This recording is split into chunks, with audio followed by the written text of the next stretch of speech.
பாத்தீங்கன்னா எங்க சகித் சாமி கும்பிடுறதுக்கு முன்னாடி வெள்ளத்தை எடுத்து தின்னுட்டு இருக்காங்க.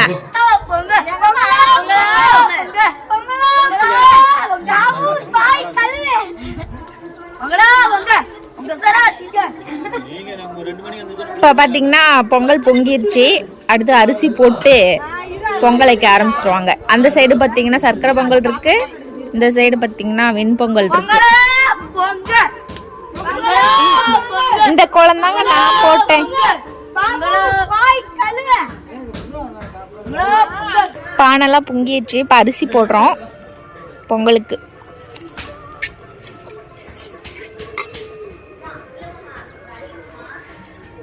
கரும்பு தோரணம் கட்டிட்டோம். கரும்பு பாருங்க, தோரணம்லாம் கட்டிட்டோம். இன்னும் குச்சி வச்சு கரும்புலாம் வச்சிருக்கோம். இன்னும் வந்து தோரணம் மட்டும் கட்டணும். இப்ப பொங்கல் வருமா வராதா?